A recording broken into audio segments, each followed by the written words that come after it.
പിതാവിൻ്റെയും പുത്രൻ്റെയും പരിശുദ്ധാത്മാവിൻ്റെയും നാമത്തിൽ ആമേൻ. എല്ലാവരും ഈശോ അനുഗ്രഹിക്കട്ടെ. അനുദിന അനുഗ്രഹ പ്രാർത്ഥനയാണ്. കർത്താവെ, അങ്ങയുടെ മക്കളെ അങ്ങയുടെ അവകാശവും അങ്ങയുടെ ഓഹരിയുമാകുന്ന നിന്റെ വിശുദ്ധമായ തിരുരത്വത്താലും നീ ജീവൻ ചൊരിഞ്ഞ് നേടിയ നിന്റെ മക്കളെ, നിന്റെ നാമത്തിൽ വിശ്വസിക്കുന്ന നാനാജാതി മതസ്ഥരായ മക്കളെ ഈ പ്രാർത്ഥനയുടെ ഭാഗമാകുന്ന കർത്താവെ, അവരെല്ലാവരും എന്ത് ഉണർവോടും ഉന്മേഷത്തോടുകൂടിയാണ് കർത്താവെ ഇപ്പോഴ് അങ്ങയുടെ തിരുസന്നിധിയിൽ നിൽക്കുന്നത്. അതിലോട് നിൽക്കുന്നവർ ഇപ്പം തന്നെ ഈ പ്രാർത്ഥനയിൽ പങ്കെടുക്കാൻ കുളിച്ചൊരുങ്ങി നിൽക്കുന്നവരുണ്ട്. അതേസമയം തന്നെ ഈ പ്രാർത്ഥനയ്ക്ക് വേണ്ടി ഒരുങ്ങി അലാറം വെച്ച് ഒരുങ്ങി നിൽക്കുന്നവരുണ്ട്. അവർ കാണിക്കുന്ന ഉത്സാഹ തിമർപ്പുകൾ കർത്താവെ നീ കാണണമെന്ന് പ്രാർത്ഥിക്കുന്നു. ഈശോയെ കർത്താവെ, നിൻ്റെ കർത്താവ് ഈ പ്രഭാതത്തിൽ വരുന്ന എല്ലാ പൂക്കളെ കൊണ്ട് കർത്താവെ നിന്നെ ഞങ്ങൾ ആരാധിക്കുന്നു. ഈ പ്രഭാതത്തിൽ വിരിയുന്ന ഈ പ്രഭാതത്തിൽ പരക്കുന്ന എല്ലാ സുഗന്ധാഭിഷേകങ്ങളോട് കർത്താവെ നിന്നെ ഞങ്ങൾ ആരാധിക്കുന്നു. കർത്താവ്, നിന്റെ നാമത്തെ മഹത്വപ്പെടുത്തുന്ന കർത്താവെ, കർത്താവ് നിന്റെ നാമം വിളിച്ച് പ്രാർത്ഥിക്കാൻ യോഗ്യത നൽകിയത് നന്ദി പറയുന്നു. കർത്താവ്, നിന്റെ നാമത്തെ അറിയാൻ ഇടയാക്കിയതിന് സ്തോത്രം ചെയ്യുന്നു. കർത്താവ്, നിന്റെ വിശുദ്ധ പൗരോഹിത്യത്തെ മഹത്വപ്പെടുന്ന പ്രാർത്ഥിക്കുന്നു. കർത്താവ്, സഭയിലുള്ള സാന്നിധ്യം പ്രകടമാക്കണമെന്ന് പ്രാർത്ഥിക്കുന്നു. കർത്താവ്, അങ്ങയുടെ കരുണ മാത്രം അർഹിക്കുന്ന മക്കള്, അങ്ങയുടെ കരുണ ലഭിക്കാതെ ഒരു അടി മുന്നോട്ട് പോകാൻ പറ്റാത്ത മക്കൾക്ക് വേണ്ടി പ്രത്യേകം പ്രാർത്ഥിക്കുന്നു. കർത്താവ്, സഹായിക്കാൻ ആരുമില്ല, നല്ല ഉപദേശം തരാൻ ആരുമില്ല. ഞങ്ങളെ സഹായിക്കുന്നവരെല്ലാം അതിൻ്റെ കുറുക്ക് വഴികളും ചതിപ്രയോഗങ്ങളും നടത്തിക്കൊണ്ട് ഞങ്ങളുടെ വളർച്ചയെ തടുക്കുകയും ഞങ്ങളെ ഇല്ലായ്മ ചെയ്യാൻ ആഗ്രഹിക്കുന്ന അനേകം മക്കൾ ഞങ്ങളുടെ ചുറ്റുമുണ്ട്.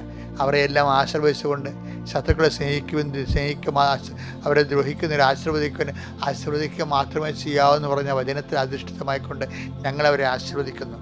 പക്ഷേ കർത്താവെ, ഞങ്ങൾക്ക് നീ മാത്രമേ ഉള്ളൂ എന്ന് നീ അറിയണമേ ഈശോയെ. ഞങ്ങൾ ആശുപത്രിയിൽ പോയാലും നീ മാത്രമേ ഉള്ളൂ, ഞങ്ങൾ പഠിക്കാൻ പോയാലും നീ മാത്രമേ ഉള്ളൂ, പരീക്ഷയ്ക്ക് പോയാലും നീ മാത്രമേ ഉള്ളൂ, ഇൻ്റർവ്യൂവിന് പോയാലും നീ മാത്രമേ ഉള്ളൂ. കർത്താവെ, നിൻ്റെ നാമത്തെ നിൻ്റെ പരിശുദ്ധ അമ്മയെ ഞങ്ങൾക്ക് മധ്യസ്ഥയെ തന്നെ നന്ദി പറയുന്നു. അമ്മയെ ഞങ്ങളുടെ ജീവിതരംഗങ്ങളിലേക്ക് പറഞ്ഞു വിടാൻ വേണ്ടി അമ്മയെ ഞങ്ങൾ ഓരോ നിമിഷവും ഞങ്ങൾക്ക് അമ്മയുടെ സ്നേഹവാത്സല്യം അനുഭവിക്കാൻ കഴിയുന്നവർ നന്ദി പറയുന്നു. ദൈവത്തിൻ്റെ കരുണ എല്ലാവർക്കും ആവശ്യിക്കട്ടെ. കർത്താവെ, പല തകർച്ച കാരണം പെട്ടെന്ന് വിശ്വാസം ഇടിഞ്ഞു പോയവരുണ്ട്. ജീവിതം നീന്തി തളരുന്നത് പോലെ, എന്നിട്ടും മറുകര കാണാത്ത പോലെ, മുങ്ങിപ്പോകാൻ പോണ പോലെ ആശങ്കാജനകമായ അവസ്ഥയിൽ പോണവരുണ്ട്. അപ്പോഴും കൈ ഉയർത്തുമ്പോൾ ആരും സഹായിക്കാത്തവരുണ്ട്. 10 ദിവസത്തിന് കൈ ഉയർത്തിയപ്പോൾ നീ കൈ പിടിച്ച് അല്പവിശ്വാസി എന്ന് വിളിച്ചെങ്കിൽ പോലും അവനെ നീ രക്ഷിച്ചെടുത്തു. കർത്താവെ, ഞങ്ങളുടെ വിശ്വാസം അല്പമാണെങ്കിലും നീ ഞങ്ങളെ രക്ഷിക്കുമെന്ന് 10 ദിവസത്തിലൂടെ ഞങ്ങൾക്ക് ഉറപ്പായി. ദൈവത്തിൻ്റെ കരുണ അത്രയും വലുതാണ്. ഞങ്ങളുടെ വിശ്വാസത്തെ അടിസ്ഥാനപ്പെടുത്തിയല്ല ഇരിക്കണത്. ഞങ്ങളുടെ വിശ്വാസം ആവശ്യത്തിന് ഇല്ലെങ്കിൽ പോലും നിൻ്റെ കരുണ ആവശ്യത്തിലേറെയാണെന്ന് ഞങ്ങൾ വിശ്വസിക്കുന്നു. കർത്താവ്, നീ കാണിക്കുന്ന കരുണയോട് നന്ദി പറയുന്നു. കർത്താവ്, രോഗികളെ, പീഡിതർ, പ്രയാസമുള്ളവർ, ഭാരമുള്ളവർ, ഇന്ന് വിവിധ യാത്രയ്ക്കും ജോലിക്കും പോകുന്നവർ, സാമ്പത്തിക ഇടപാടുകൾക്ക് പോകുന്നവർ, അതുപോലെ തന്നെ ഓരോ വിഷയങ്ങൾക്കായി പരീക്ഷയ്ക്ക് പോകുന്നവരും, അതുപോലെ തന്നെ ചില വ്യക്തികളെ കാണാൻ പോകുന്നവരും, ഇന്ന ആളിനോട് ഇന്ന കാര്യം സംസാരിച്ചാൽ ചിലപ്പോൾ ശരിയായിരിക്കുമെന്ന്, വസ്തു സംബന്ധമായ കാര്യങ്ങൾ, വീട് സംബന്ധമായ കാര്യങ്ങൾ, വാടക സംബന്ധമായ കാര്യങ്ങൾ, ഒറ്റയ്ക്കും പാട്ടത്തിന് താമസിക്കുന്നവരുടെ ഹൃദയബന്ധം നീ അറിയണമേ കർത്താവ്. അവർക്കെല്ലാം ഒരു അലട്ടമില്ല സ്വന്തം ഭവനങ്ങളിൽ താമസിക്കാനുള്ള മാർഗവും വഴി നീ കാണിക്കണമെന്ന് പ്രാർത്ഥിക്കുന്നു. എൻ്റെ കർത്താവ്, ഒത്തിരി പേര് പണം കൊടുത്തതിന് ശേഷവും പല സ്ഥാപനങ്ങളിൽ പണം ഇട്ട് നിക്ഷേപിച്ചതിന് ശേഷവും പണം തിരിച്ചു കിട്ടുമെന്ന് അറിയാൻ പാടില്ലാതെ ഒത്തിരി അധ്വാനിച്ചുണ്ടാക്കിയ പണം കർത്താവ് ചതിപ്രയോഗത്തിലൂടെ നഷ്ടപ്പെട്ടു പോയ മക്കൾക്ക് ആ പണം തിരിച്ചു കിട്ടണം കർത്താവ്. അല്ലെങ്കിൽ അവർക്ക് നിക്കക്കളി, കാണാതെ പോയ വസ്തുക്കൾ, കാണാതെ പോയ വ്യക്തികൾ, കാണാതെ പോയ സമ്പത്ത് എല്ലാം തിരികെ ലഭിക്കണം ഈശോ. അല്ലെങ്കിൽ അവർക്ക് പിടിച്ചു നിൽക്കില്ല. അങ്ങനെ ഒത്തിരി പേർക്ക് അങ്ങ് കൊടുക്കുകയും അവർ നിലനിൽക്കുകയും ചെയ്യുന്നത് അവർ സാക്ഷ്യം പറയാൻ കേൾക്കുമ്പോൾ ഞങ്ങൾക്ക് സന്തോഷമുണ്ട് കർത്താവ്. ബാക്കിയുള്ളവരെ കൂടി നീ സന്ധിക്കണം പ്രാർത്ഥിക്കുന്നു. എൻ്റെ കർത്താവിൻ്റെ ഉന്നതമായ നാമത്തിൽ, സഭയുടെ അധികാരത്തിൽ, കുരിശിൻ്റെ അടയാളത്തിൽ, ദൈവത്തിൻ്റെ ശക്തിയാൽ നീ ഈശോനാമത്തെ അനുഗ്രഹിക്കപ്പെടട്ടെ. പ്രിയമുള്ളവരെ, നമ്മൾ ഇന്ന് വായിക്കാൻ പോകുന്ന സുവിശേഷം യോഹന്നാൻ 8:32. നിങ്ങൾ സത്യം അറിയുകയും സത്യം നിങ്ങളെ സ്വതന്ത്രരാക്കുകയും ചെയ്യും. ഒരു വിഷയത്തിൻ്റെ സത്യം അറിഞ്ഞാലേ നമുക്ക് അതിൻ്റെ സ്വാതന്ത്ര്യം കിട്ടും. അത് വളരെ സിമ്പിളാണ് ശരിക്കും പറഞ്ഞാൽ. ഇപ്പം ഒരു കുഞ്ഞിരുന്ന് നിലവിളിക്കണേ, ആ കുഞ്ഞ് നിലവിളിക്കുമ്പോൾ അവിടെ ചുറ്റുമുള്ള ആൾക്കാർക്ക് എന്താ കൊച്ചു നിലവിളിക്കണത്, കൊച്ചിന് വയറുവേദനയാണ്, കൊച്ചിന് വേറെ വല്ല അസുഖമാണ് എന്നൊന്നും കൊച്ചിന് അറിയത്തില്ല. പക്ഷേ അമ്മ അവിടെ ഇരിപ്പുണ്ട്. അമ്മക്ക് ഈ മറ്റുള്ളവരുടെ അങ്കലാപ്പൊന്നുമില്ല. അമ്മയ്ക്കറിയാം കൊച്ചിന് ഉറക്കത്തിൻ്റെ സമയമായെന്ന്. അവിടെ പാല് ഉറക്കണമെങ്കിൽ പാല് കൊടുത്താൽ ഉറങ്ങിക്കൊള്ളൂ എന്ന് അമ്മയ്ക്കറിയാം. അതാണ് അതിൻ്റെ സത്യം. അതിൻ്റെ സത്യം അതാണ്. അപ്പം അമ്മ കൂളാണ്. അതുകൊണ്ട് കാര്യം ഇവിടെ തിരക്കിലാണ് അമ്മ ഇരിക്കുന്നത് കൊണ്ട് മാത്രമേ അത് നടക്കാത്തത് കൊണ്ട് കുറച്ച് കഴിയുമ്പോൾ അമ്മ കുഞ്ഞിനെ വെക്കൊണ്ട് പോകും, പാല് കൊടുക്കും, കൊച്ചു ഉറങ്ങും, ചാപ്റ്റർ ക്ലോസ്. സത്യം അറിയുകയും സത്യം നിങ്ങളെ സ്വതന്ത്രമാക്കി. പല വിഷയങ്ങൾക്കുള്ള പ്രശ്നം എന്താ, അതിന് സത്യം അറിയാത്തത് കൊണ്ടാണ് നമുക്ക് അതിനെക്കുറിച്ച് ആശങ്ക ഉള്ളത്. അപ്പോൾ സത്യം അറിയാനുള്ള മാർഗം എന്താ? യേശുക്രിസ്തുവിനെ അറിയുക എന്തിനാണ്? ദൈവത്തെ അറിയുക എന്നുള്ളതാണ്. അത് അറിയണമെങ്കിലേ, അത് വായിക്കണമെങ്കിൽ സങ്കീർത്തനം 103:7 വായിച്ചേ. അവിടുന്ന് തന്റെ വഴികൾ മോശയ്ക്കും അവിടുന്ന് തൻ്റെ വഴികൾ മോശിക്കും, പ്രവൃത്തികൾ ഇസ്രായേൽ ജനത്തിനും വെളിപ്പെടുത്തി. പ്രവൃത്തികൾ ഇസ്രായേൽ ജനത്തിനും വെളിപ്പെടുത്തി. ഇവിടെ എന്താ പ്രശ്നം അറിയാമോ? അതായത് അവിടുന്ന് തൻ്റെ വഴികൾ മോശിക്കും, പ്രവൃത്തികൾ ഇസ്രായേലിനും വെളിപ്പെടുത്തി. അപ്പോൾ ഈ രണ്ട് കക്ഷികളുടെ അവസ്ഥ നോക്കിയേ. ഒരാൾ സ്ട്രേറ്റ് ഫോർവേഡാണ്, കൂളാണ് അയാൾ, ഇടയ്ക്ക് മലയിലൂടെ കയറി പോകുന്ന മാത്രമേ ഉള്ളൂ, വേറെ പ്രശ്നമൊന്നും അയക്കില്ല. അത് ദൈവത്തോട് സംസാരിക്കാൻ വേണ്ടിയാണ്. അപ്പം ജനങ്ങളെന്താണ്? ജനങ്ങൾ ഭയങ്കര, ചിലർക്ക് എന്ത് രക്ഷപ്പെടും. ഈ കൊടുത്ത കാളക്കുട്ടിയെ കണ്ടപ്പോൾ ഇതാണ് ഈജിപ്തിൽ നിന്ന് രക്ഷിച്ച ദൈവം എന്ന് പറഞ്ഞ് അവർ അതിനെ ആരാധിച്ച് ഡാൻസ് കളിച്ച് അങ്ങനെ അവർ ചില സമയത്ത് പറയും, നീ ഞങ്ങൾ ഈജിപ്തിലോട്ട് പറഞ്ഞു വിട്, ഞങ്ങൾക്ക് അവിടുത്തെ ഇറച്ചി ചട്ടിയെക്കുറിച്ചും സവാളയെക്കുറിച്ചും ഉള്ളിയെക്കുറിച്ചും ഓർക്കുമ്പോൾ കൊതി കൂർന്ന് ഞങ്ങൾ ചാകും. ചിലപ്പോൾ പറയും ഞങ്ങളെ കൊല്ലാനാണ് നീ കൊണ്ടുവന്നിരിക്കുന്നത്. ഇതൊക്കെ കേട്ടാലും പിന്നെ ഇതൊക്കെ കേട്ടാൽ മോശസ് മൈൻഡ് ചെയ്യത്തില്ല. സംഖ്യ 12:3 വായിച്ചേ. മോശ ഭൂമുഖത്തുള്ള എല്ലാ മനുഷ്യരിലും വെച്ച് സൗമ്യനായിരുന്നു. ഇതെന്ത് സംഭവം അറിയാമോ? എല്ലാവരും ഇത് പറയാം, പക്ഷേ ഈ സംഖ്യ 12:3 മോശ ഭൂമുഖത്തുള്ള എല്ലാ മനുഷ്യരിലും വെച്ച് സൗമ്യനായിരുന്നു. എന്തുകൊണ്ടാണ് സൗമ്യനായത് പുള്ളി? സൗമ്യത എന്ന് പറയണത് ശാന്തതയല്ലേ? ശാന്തതയല്ല, മറിച്ച് സൗമ്യത എന്ന് പറയണത് സഹിക്കുന്ന സ്നേഹത്തിനാണ് സൗമ്യത എന്ന് പറയണത്. സഹിക്കുന്ന സ്നേഹത്തിൻ്റെ കൂടെ ഉണ്ടാകുന്നതാണ് കാത്തിരിക്കുന്ന സ്നേഹം. സഹിക്കുന്ന സ്നേഹം, കാത്തിരിക്കുന്ന സ്നേഹം കൂടി ചേരുമ്പോഴാണ് ക്ഷമ വരണത്. എല്ലാം കോമ്പൗണ്ടാണ് ശരിക്കും പറഞ്ഞത്. അതായത് സഹിക്കുന്ന സ്നേഹം സൗമ്യത, സൗമ്യതയുടെ കൂടെ കാത്തിരിപ്പ് കൂടി കഴിഞ്ഞാൽ പ്രത്യാശ, സഹിക്കുന്ന സ്നേഹത്തിൻ്റെ കൂടെ പ്രത്യാശ കൂടിക്കഴിഞ്ഞാൽ ഉടനെ ക്ഷമയാവും. അപ്പോൾ അതിൻ്റെ ഇതൊക്കെ ഉണ്ട്, സ്നേഹമുണ്ട്, പിന്നെന്താണ് പ്രത്യാശയുണ്ട്, പിന്നെന്താണ് സഹനമുണ്ട്. അപ്പം സഹിക്കുന്ന സ്നേഹം സൗമ്യത പ്ലസ് പ്രത്യാശ, ക്ഷമ. മോശ ഭൂമുഖത്തുള്ള എല്ലാ മനുഷ്യരെക്കാളും സൗമ്യനാണെന്ന് പറയുമ്പോൾ എന്താണ്? മോശ നല്ല ശരിക്കും ദൈവസ്നേഹം അനുഭവിച്ചതെന്നർത്ഥം. നല്ല ശരിക്കും ദൈവസ്നേഹം അനുഭവിച്ചിട്ടുണ്ട്. ദൈവസ്നേഹം അനുഭവിക്കാത്ത ഒരാളിന് രക്ഷാകരമായ സൗമ്യത എല്ലാവർക്കും ഉണ്ടായി. പച്ചക്കറി കഴിക്കുന്ന എല്ലാവർക്കും സൗമ്യതയില്ലേ? ഇറച്ചി കഴിക്കുന്ന എല്ലാവരും ചട്ടക്കാരും കൊട്ടക്കാരുമാണ്. പക്ഷെ അതല്ല സുവിശേഷവിധമായ സൗമ്യത, അതല്ല, അത് ആധ്യാത്മികമാണത്. അതായത് ദൈവവുമായിട്ട് ആത്മബന്ധം ഉണ്ടാകുമ്പോൾ ഉണ്ടാകുന്ന സൗമ്യതയാണ്. കാര്യം സത്യമായിക്കറിയാം.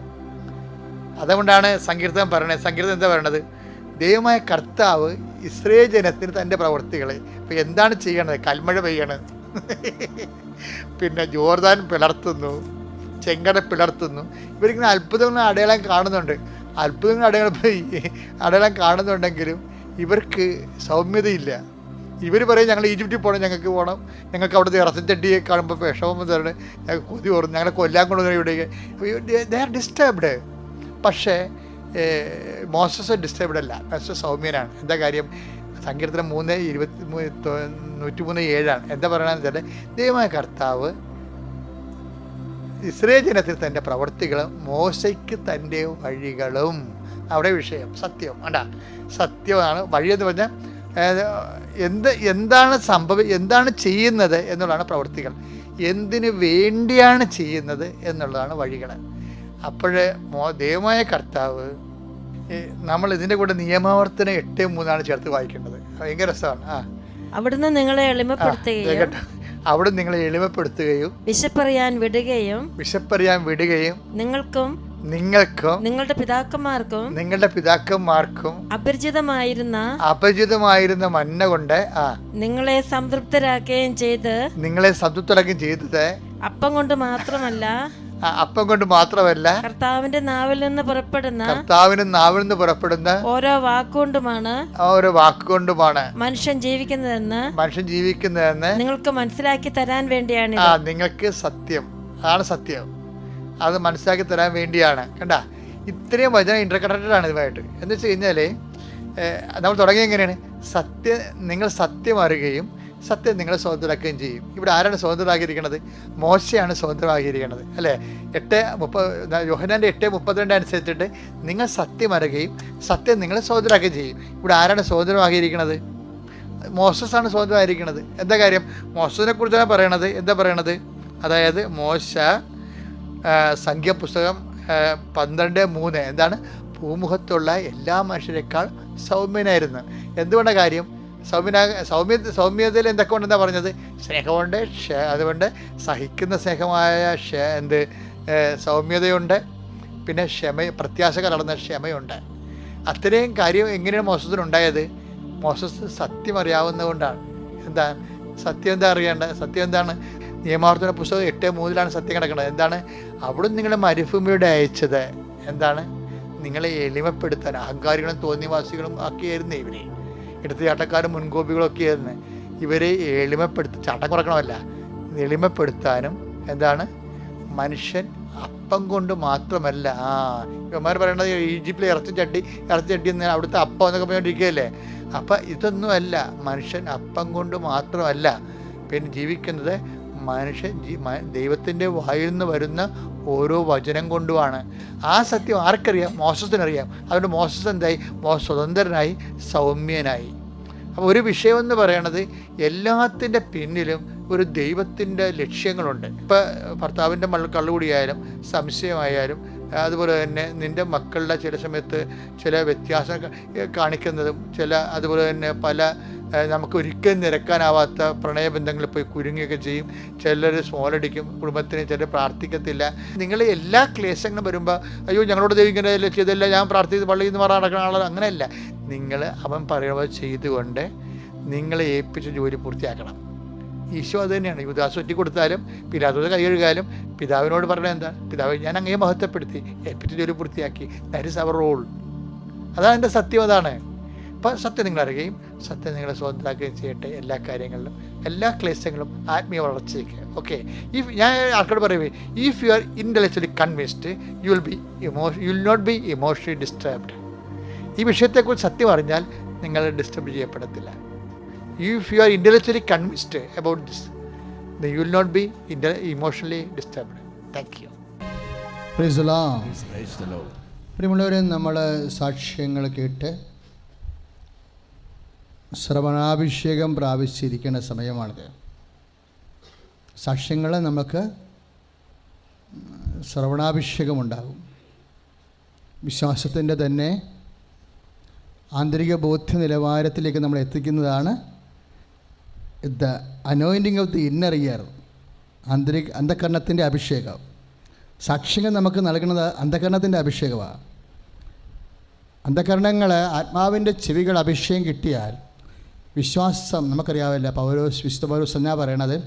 വിശ്വാസം കേൾവിയിൽ നിന്നും, കേൾവി യേശുക്രിസ്തുവിനെക്കുറിച്ചുള്ള വചനങ്ങളിൽ നിന്നുമാണ്. Price the Lord. ഹല്ലേലൂയ. അപ്പോൾ ഈ വിശ്വാസത്തിൻ്റെ പ്രവർത്തനങ്ങൾ കേൾക്കുമ്പോൾ അതാണ് സാക്ഷ്യം. അത് കേൾക്കുമ്പോൾ എന്നാ പറ്റും? അന്ധകരണങ്ങളിലേക്കാണ് ആ പ്രവർത്തനങ്ങൾ ആന്തരിക ബോധ്യം ജനിപ്പിക്കുന്നത്. അപ്പോൾ എന്നാ പറ്റും? പ്രത്യാശ തരും. അപ്പോൾ ഒരു സഹോദരി പറഞ്ഞില്ലേ 10:33 ഹെബ്രായ ലേഖനം, നമ്മളെ പ്രത്യാശയിലേക്കാണ് വിളിക്കപ്പെട്ടിരിക്കുന്നത്.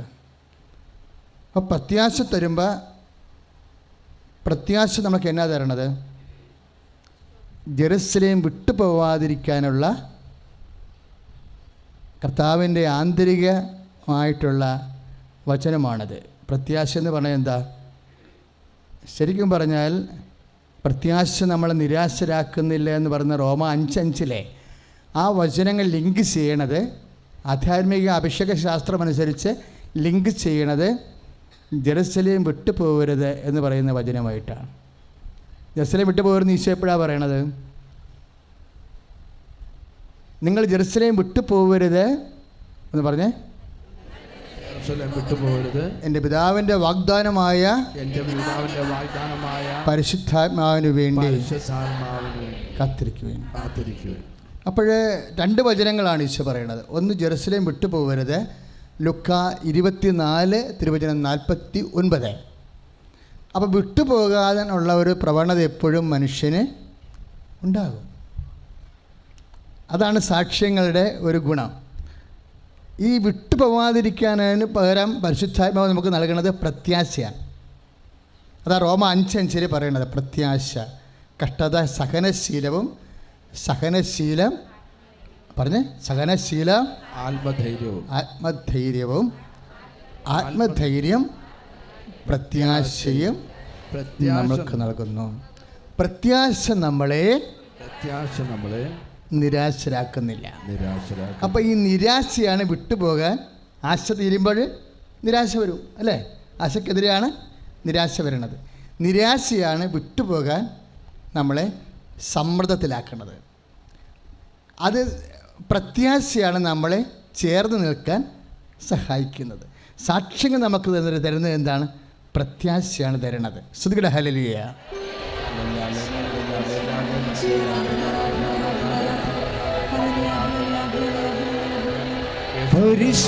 പരിശുദ്ധാത്മാവേ,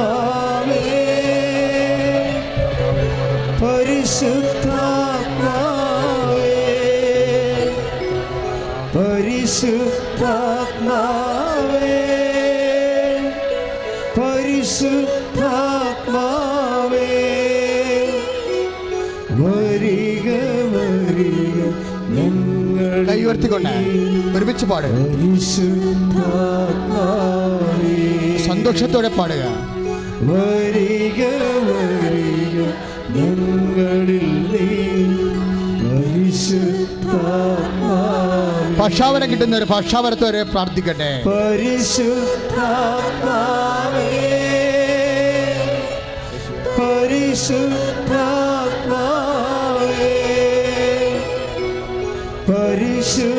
ഒരു കൈ നെഞ്ചത്ത് വെച്ച് പ്രാർത്ഥിക്കട്ടെ. പരിശുദ്ധാത്മാവേ, ഒരുമിച്ച് പാടുക. വരിക വരിക ഞങ്ങളിൽ നീ, പരിശുദ്ധാത്മാവേ. വരിക വരിക വരിക വരിക ഞങ്ങളിൽ നീ, പരിശുദ്ധാത്മാവേ. ഒരുമിച്ച് പാടുക. പരിശുദ്ധാത്മാവേ, പരിശുദ്ധാത്മാവേ, പരിശുദ്ധാത്മാവേ, വരിക വരിക ഞങ്ങളിൽ നീ, പരിശുദ്ധാത്മാവേ. വരിക വരിക ഞങ്ങളിൽ നീ, പരിശുദ്ധാത്മാവേ. Price the Lord. ഇടയ്ക്ക് നിങ്ങൾ പരിശുദ്ധ അമ്മയോട് പ്രാർത്ഥിക്കണം. എന്നാ പ്രാർത്ഥിക്കേണ്ടത്? അമ്മേ, ജെറുസലേം വിട്ടു പോവാതിരിക്കാൻ. ജെറുസലേം എന്ന് പറഞ്ഞാൽ എന്താ? മഹാരാജാവിൻ്റെ നഗരമെന്നല്ലേ കർത്താവിൻ്റെ വചനത്തിൽ എഴുതിയിരിക്കുന്നത്. ദൈവത്തിൻ്റെ സാന്നിധ്യമാണ്. ദൈവ സാന്നിധ്യം വിട്ടു പോരുന്നാണ് പറയണത്. അല്ല, ജെറുസലേം വിട്ടു പോരെന്ന് പറയണത് ഈ മണ്ണഞ്ചേരി വിട്ടു പോരെന്ന് പറഞ്ഞവരല്ലേ. ജെറുസലേം എന്ന് പറഞ്ഞാൽ എന്താ? കർത്താവിൻ്റെ സാന്നിധ്യം കുടികൊള്ളുന്ന സ്ഥലം. വിട്ടുപോകരുത്. സ്തുതിയുടെ ഹല്ലേലൂയ. പരിശുദ്ധാത്മാവേ, പരിശുദ്ധാത്മാവേ, വരിക വരിക പരിശുദ്ധാത്മാവേ. Price the Lord.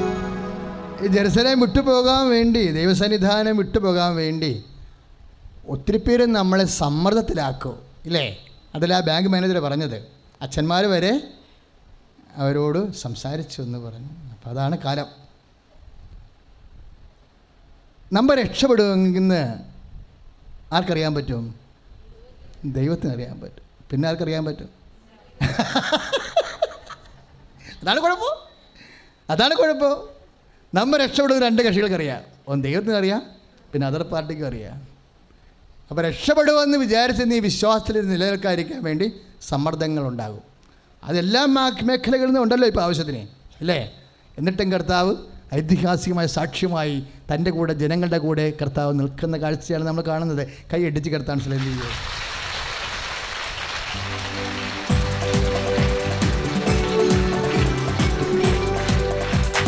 ഹല്ലേലൂയ, ജയം ഹല്ലേലൂയ, യേശു കർത്താവ് ജീവിക്കുന്നു.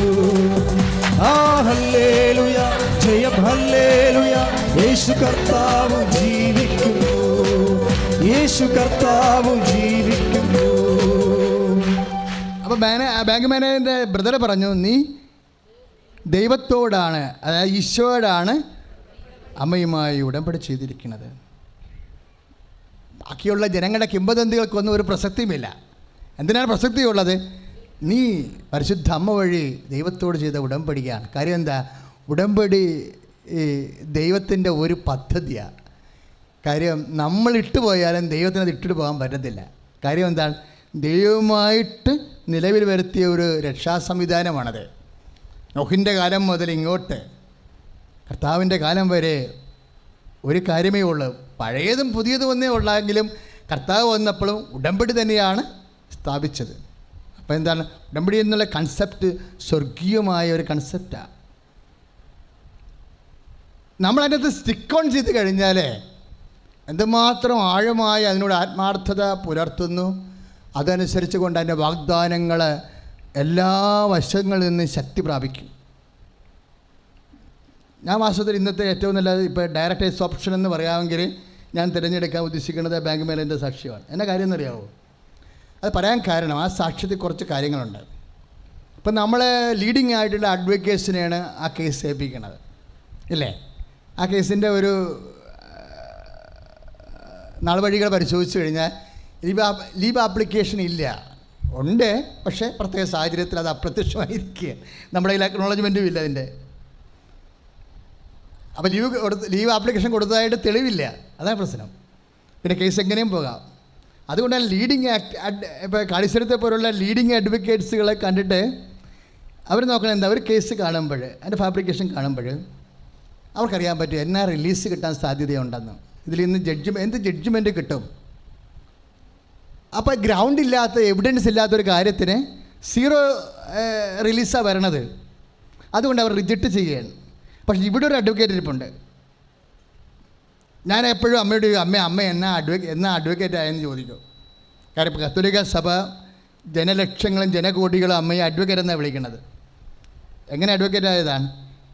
അമ്മ എങ്ങനെ അഡ്വക്കേറ്റ് ആയെന്നുള്ളത് ഈശോനോട് ചോദിക്കുമ്പോൾ ഈശോ പറയും. ഈശോ പരിശുദ്ധാത്മാവിനെ അഡ്വക്കേറ്റ് എന്ന് വിളിക്കണത്, ഇല്ലേ? പരിശുദ്ധാത്മാവിനെയാണ് ഈശോ അഡ്വക്കേറ്റ് എന്ന് വിളിക്കണത്. അവൻ നിനക്ക് വേണ്ടി വാദിക്കും. ഈ പരിശുദ്ധാത്മാവ് നിൻ്റെ മേൽ വരുമെന്നല്ലേ അമ്മയോട് പറഞ്ഞിരിക്കുന്നത്.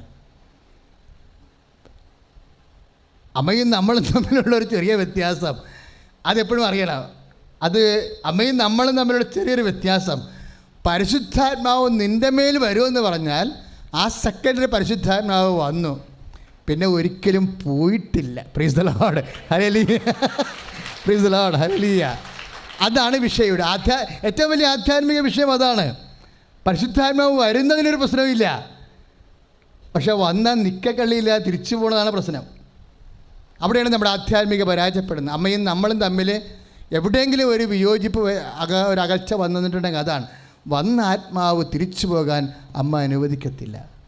നമ്മളും അതുപോലെ ചെയ്യുമ്പോൾ നമ്മളും അമ്മയെപ്പോലെയാവും. പ്രാർത്ഥിക്കുക, കർത്താവായ ദൈവമേ, പരിശുദ്ധ അമ്മയെപ്പോലെ ആത്മാവിനെ ലഭിച്ചാൽ ഒരു കാരണവശാലും ആത്മാവ് തിരിച്ചു പോകാതിരിക്കാൻ ഞങ്ങളെ വിശ്വാസത്തിലെ വിശുദ്ധിയിലെ അഭിഷേകം ചെയ്യണം.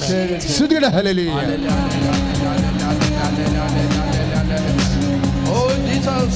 അവിടുത്തെ വാഗ്ദാനമായ പരിശുദ്ധാത്മാവിനാൽ ഞങ്ങൾ അഭിഷേകം ചെയ്യണം കർത്താവേ. പരിശുദ്ധാത്മാവേ, ഞങ്ങളിൽ നിന്ന് നീങ്ങി പോവല്ലേ.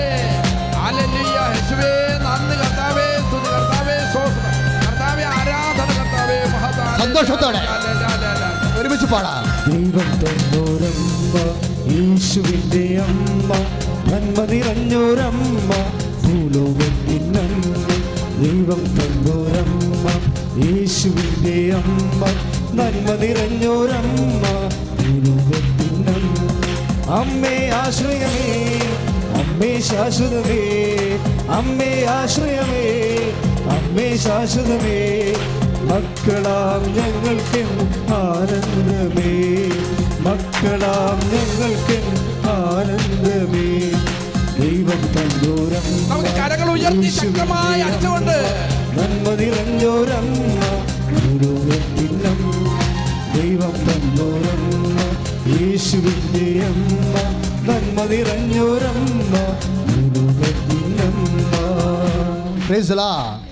അപ്പോൾ ലോകത്തിലെ പ്രഗത്ഭന്മാരായ വക്കീലെല്ലാം നമ്മുടെ വിഷയം പറയുമ്പോൾ അവർ മനസ്സിലിട്ട് തൂക്കിയിട്ട് പറയും ഇതിനെന്നാ റിലീസ് കിട്ടും എന്നാണ് അവർ ചിന്തിക്കുന്നത്.